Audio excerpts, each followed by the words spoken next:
Hello everyone. This video was prompted by a friend of mine. I don't have as much contact with her as I used to, which sort of sucks.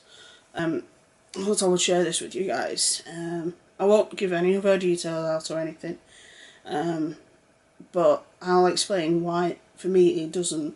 Some people who have disabilities, whether it's a mental illness, learning difficulty or disability of which can include the previous two or any other form of disability.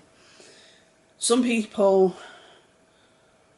it becomes that much of a part of them that it is part of their identity and that it defines them. And then there are people that don't let it define them. What I mean by it is saying that I have a mental illness.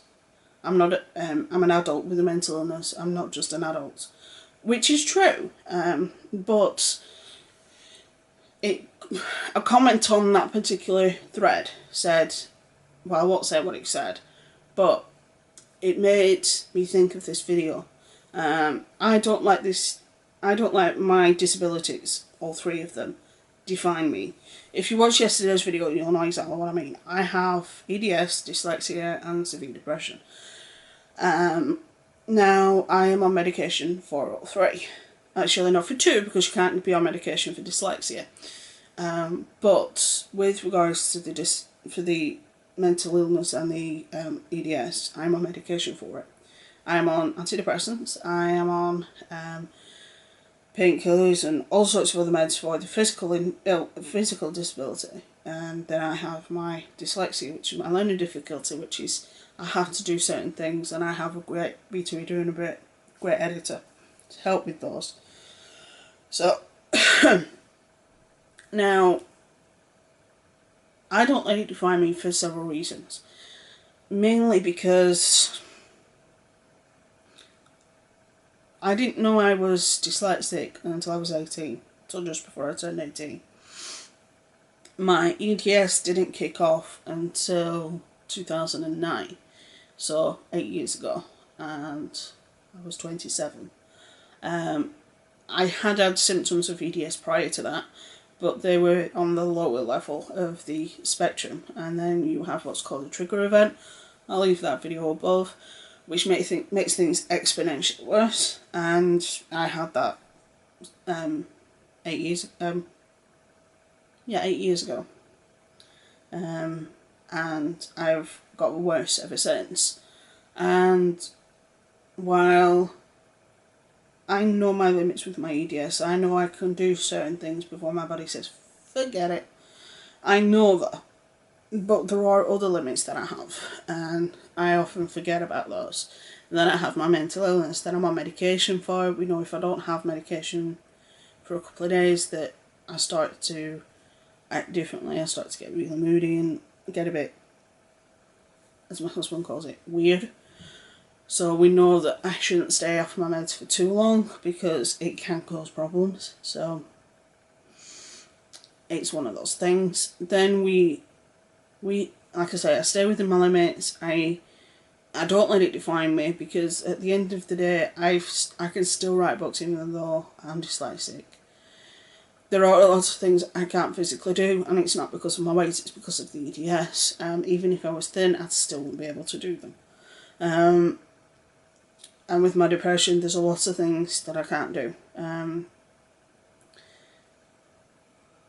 There's only been a handful of times I've felt pure and absolute joy, and those circumstances are very few and far between. There are times I'm happy as I can be, without having this niggle, and I've never not got a niggle in the back of my head.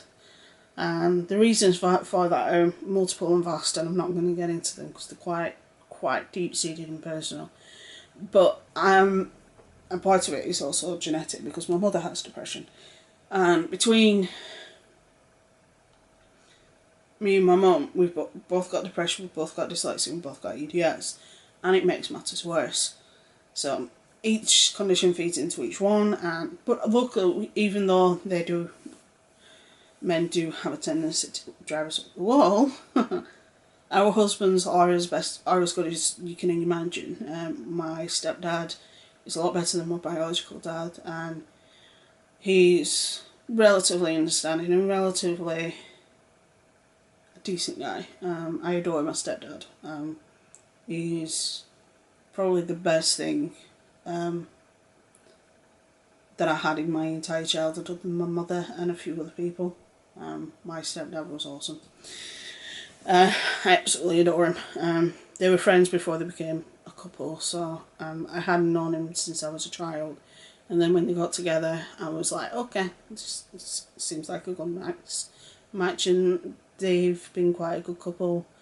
My stepdad helped me a lot when I was ill, when I first started, before I started learning to live within my limits. But I try not to let my disability define me, purely because it's one of those things that once you get into the thing of letting your disability define you, that it hurts. I don't have that. I try not to anyway. There are days it gets the better of me, but that's normal.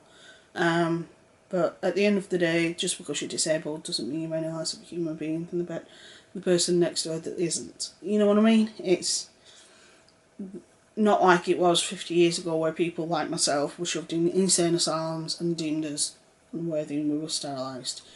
It's not like that anymore. So there we go. That's this Saturday's video. Tomorrow's video is going to be a Proud to Be video.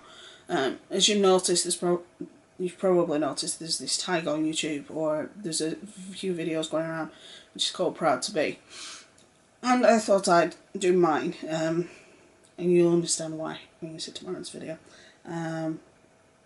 So stay safe, have fun, be good, and I will see you tomorrow.